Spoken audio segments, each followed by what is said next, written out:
With Thailand in mind, you keep coming back here. What is it about Thailand that drives you back here? I just think I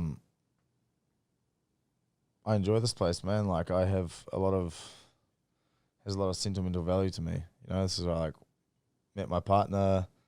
This is where most of my adolescence was spent over here, right? Like my early 20s, middle of my 20s, and a lot of my nearly all of my fighting was done here, out of here, and so it's a good place for me. It's like a place that gives me some good energy, old energy, you know, and I get new looks all the time.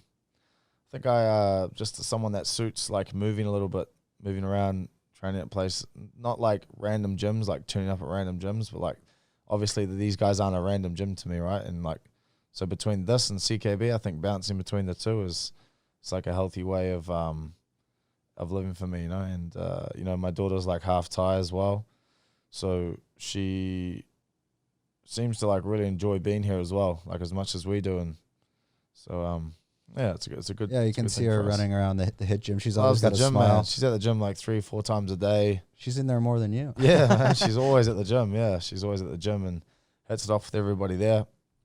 Very friendly and very likable. So maybe it's like the Thai in her. I don't know, but yeah, there's something special about Thailand, and I think also, you know, I mean, well, you're living on an island in New Zealand, but that island life, there's so much power from the ocean. You can feel it. And I mean, this place, it's right on the ocean, and every morning you wake up, there's no traffic, there's no stress. That kind of, it's all taken out of the equation. When you go back to City Kickboxing, what is the lifestyle like there? Are you commuting to the gym? Are you close to the gym? Can it be, is that similar Thai lifestyle where everything is so convenient? Not at all. Auckland, there's spots in New Zealand, right, that are like Phuket. Like if you go up north or like into places in the South Island, there's like beaches and you can live in that energy, right? And it's like simple, a nice way of living.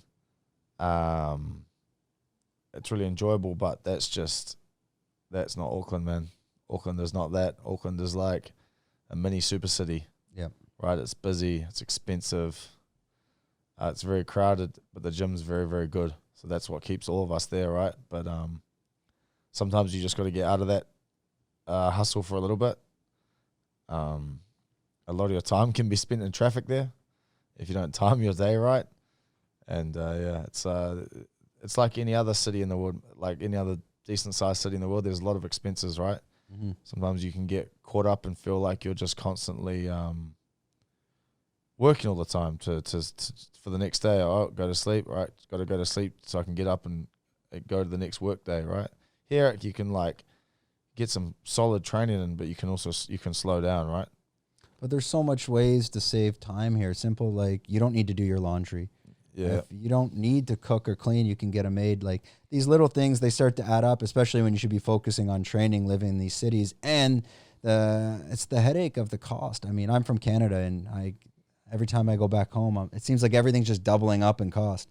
Yeah. Like you can't even, for example, you're with your wife and daughter, and like, holy shit, in Canada, it's like, it'd be at least $100 to go. Like you're talking 3,000 baht. Here, you can go out with a family and spend what? Less than 1,000 for sure. We fed like 6 people on the beach, like during the sunset the other night, for like it was like 2,200 baht.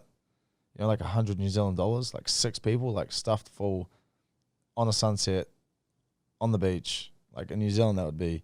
Well, anyway, that would be so expensive in the rest of the world, right? But here you just like scoot down the road.